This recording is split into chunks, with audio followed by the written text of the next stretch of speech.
pour vous, l'ego peut être un obstacle majeur à l'amour. Pourquoi ? Parce que l'ego, c'est le contraire de l'amour, en fait. L'amour, c'est quoi ? C'est une énergie qui nous pousse à aller vers les autres, à donner, à aimer, à comprendre, à partager, à s'associer, à s'unir, à s'unifier, à harmoniser. Oui, mais il faut un peu d'ego parce qu'il faut pas se dissoudre dans une histoire d'amour.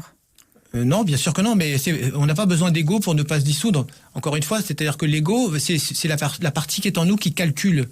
C'est la partie intéressée. C'est la partie qui ramène, qui juge, qui compare, qui donne des bons points. Ah oui, mais j'ai donné plus que j'ai reçu. Mais ça, c'est le contraire, effectivement, d'une histoire d'amour. Bah oui, bien sûr, mais l'ego, c'est le contraire de l'amour. C'est ce que disent tous les maîtres spirituels du monde. Ouais.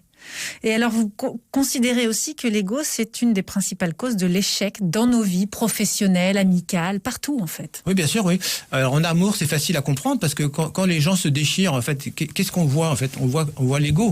On constate, en fait, que l'amour initial s'est bizarrement transformé en ego, ou en tout cas, que l'ego a tourné la carte de l'amour en haine. Quand les gens se déchirent dans les divorces, par exemple, c'est étonnant de voir des gens qui sont adorés, du jour au lendemain, se traiter comme les pires ennemis du monde. Oui, et puis c'est vrai qu'il y a ce retour à ce moment-là, c'est moi je ne suis pas content que tu aies fait ça, je vis mal telle ou telle chose. Voilà. Et puis, parce que chacun reprend, entre guillemets, son intérêt, son petit monde, etc. Et chacun juge, compare, condamne souvent. Et dans la communication des conflits, par exemple, ce qui est assez incroyable, c'est que justement, la plupart des gens qui sont dans l'ego, en fait, parlent sur l'autre. Et non pas d'eux-mêmes. Au lieu de dire je suis déçu, frustré, malheureux, n'importe quoi, en colère, c'est tu m'énerves, tu as rien fait, tu comprends rien, etc., etc. Donc c'est comme une espèce d'incapacité que nous avons plus ou moins tous à gérer nos souffrances et nos émotions. Ces émotions se transforment en jugement et on les projette sur les autres et on demande en fait à l'autre de se débrouiller avec ça. Et c'est la même chose au travail ? Et c'est la même chose au travail, bien sûr. On a tous l'exemple de Jean-Marie Messier qui était connu pour son ego surdimensionné, qui a fait exploser son entreprise parce qu'il avait la tête trop grande. Napoléon a aussi perdu parce qu'il avait les yeux plus grands que le ventre et qu'il s'attaquait à l'ogre russe et qu'il n'a pas voulu comprendre que les choses étaient en train de tourner.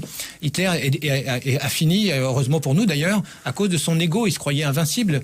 Et on peut prendre plein d'exemples. Moi, je suis passionné d'histoire et la plupart des batailles sont perdues par l'ego. Oui, et en même temps, dans l'histoire, on a plein de personnalités formidables qui ont fait des choses formidables pour le monde entier. Si elles ont été aussi connues, c'est qu'elles avaient un certain ego quand même. Alors, de toute façon, on a tous un ego. L'ego va essayer d'imprimer sa marque, va essayer encore une fois d'étiqueter les choses en disant c'est moi. Mais par exemple, quand on fait de l'art, moi j'ai beaucoup d'amis artistes en fait, ils me disent que la plupart du temps, c'est pas eux qui chantent, qui inventent, qui improvisent. Ils sont inspirés. Quand on est inspiré, ça veut dire qu'on reçoit des messages de nulle part, de l'extérieur, de Dieu, de la vie. Et après, c'est l'ego qui dit ça c'est moi qui ai créé ça. Mais c'est juste pour une convention parce qu'il faut bien mettre un nom sur un album musical. Mais d'où vient vraiment, quelle est la source vraiment de toute l'inspiration ? En fait, on n'en sait rien. C'est déjà demain sur France Bleu, Églantine Émeillé.